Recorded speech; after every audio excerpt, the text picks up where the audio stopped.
Hello friends. तो आज के वीडियो में बस हम ये हिस्टोलॉजी डिस्कस करेंगे। ये एक एक्चुअली में अलग से वीडियो बना दिया जिसको डिटेलिंग में देखना होगा, देखेगा नहीं देखना होगा, हिस्टोलॉजी नहीं देखेगा। तो अभी हम हिस्टोलॉजी का मतलब होता है स्टडी ऑफ टिश्यूज। हिस्टोलॉजी का मतलब होता है स्टडी ऑफ टिश्यूज।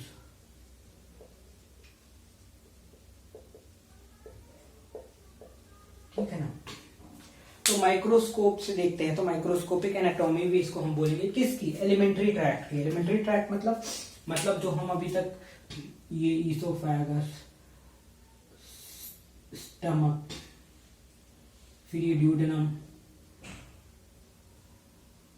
फिर ये यहां से आपका स्मॉल इंटेस्टाइन, ऐसे ऐसे ऐसे ऐसे करके, फिर यहां से जो है आपका लार्ज इंटेस्टाइन,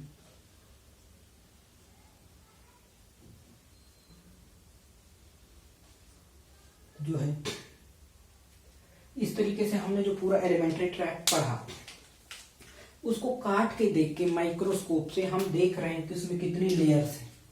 उसको हम हिस्टोलॉजी बोल रहे हैं एलिमेंट्री ट्रैक्ट की। ठीक है ना। तो सबसे पहले ये इस तरीके से कुछ दिखता है। ठीक है ना। एक मैंने बनाया है डायग्राम ऐसे कि इमेजिनेशन देखने के लिए कैसे ऐसे दिखता है।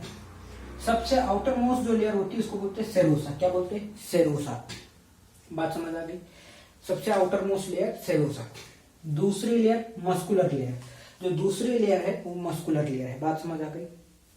तीसरी लेयर सब म्यूकोसा। तीसरी लेयर क्या है? सब म्यूकोसा।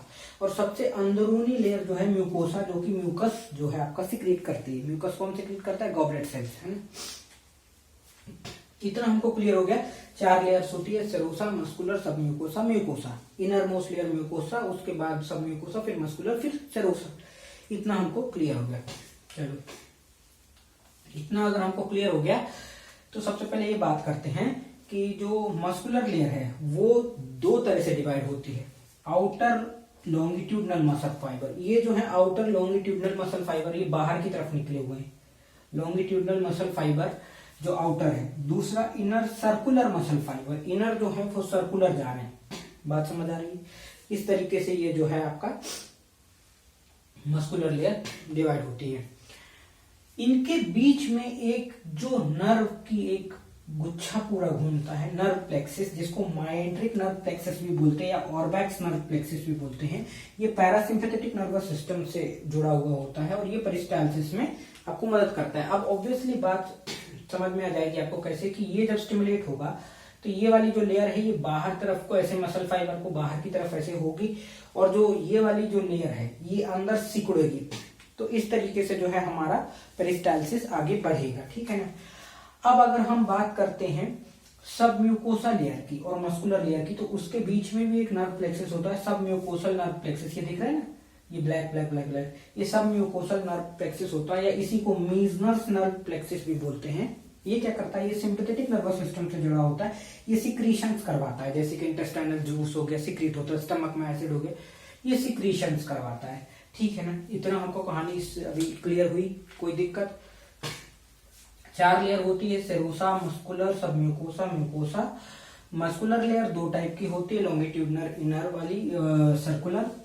सब म्यूकोसा हमको पता है। म्यूकोसा जो लेयर है आउटर मोस्ट लेयर वो 3 तरह से डिवाइड होती है, muscularis, mucosa, lamina propria and endothelium. इतना बस ध्यान रखने का है। इतना हमको समझ आ गया। अब जो सेरोसा लेयर है उसके बारे में, जैसे सबसे जो आउटर मोस्ट लेयर है उसके बारे में देखें। ये पेरिटोनियम की बनी हुई लेयर होती है। एक बार मैंने बताया था पेरिटोनियम क्या होता है। पेरिटोनियल लेयर होती है। नर्व प्लेक्सिस और वेसल्स इसमें प्रेजेंट होते हैं। ठीक है ना। इसके अलावा इसमें कुछ जगह पे लिम्फोइड फॉलिकल्स प्रेजेंट होते हैं। मस्कुलर लेयर जो है वो कैसी? स्मूथ मसल फाइबर से बनी होती है। ठीक है, कोई दिक्कत? सब म्यूकोसा लेयर कैसे? लूज कनेक्टिव टिश्यूज से मिलकर बनी होती है। बात समझ आ गई? कोई दिक्कत? ठीक है। अब बात यह है कि अपने इतना तो समझ लिया। अब हम ये समझते हैं कि हमारी जो ईसोफेगस है, उसमें सेरोसा लेयर की जगह फाइब्रोसा प्रेजेंट होता है। फाइब्रोसा मतलब फाइब्रस लेयर होती है। मतलब क्या हो जाता है, हमने वहां पे भी देखा था स्ट्रैटिफाइड स्क्वैमस एपिथेलियम जो है हमारे ईसोफेगस में प्रेजेंट होते हैं। मतलब वहां स्ट्राइशंस ऐसे प्रेजेंट होते हैं। फाइब्रोसा लेयर बोलते हैं इसको। क्या बोलते हैं? फाइब्रोसा एडवेंटिशिया, है ना। अब आ जाता है स्टमक। स्टमक में क्या हो जाता है, स्टमक में क्या मॉडिफिकेशन आता है, outer most longitudinal, middle one circular, और उसके बाद ओब्लीक लेयर एक और मस्कुलर लेयर में 3 लेयर की प्रेजेंट होती है स्टमक। अब क्या आ गया हमारा ड्यूडेनम आ गया। ड्यूडेनम में सब म्यूकोसा में ब्रूनर्स ग्लैंड होती है कुछ, जो कि क्या करती है, म्यूकस सिक्रीट करती है। क्या करती है, म्यूकस सिक्रीट करती है। हमको समझ आ गई बात। अब उसके बाद बचा क्या, हमारा बचा appendix, caecum, colon and rectum, है ना। वहां पर जो उसकी सेरोसा लेयर है वहां पर कुछ लिम्फोइड फॉलिकल्स होते हैं।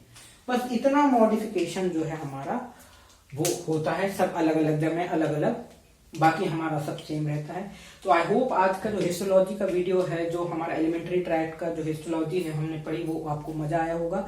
और आज का ये वीडियो इसको अलग ही रखते हैं, जिसको देखना होगा वो देखेगा, अगर कुछ एक्स्ट्रा लग रहा है तो वो नहीं दिखेगा। तो आई होप आप लोगों को मजा आया होगा। Thank you. प्लीज लाइक करें, सब्सक्राइब करें एंड शेयर करें।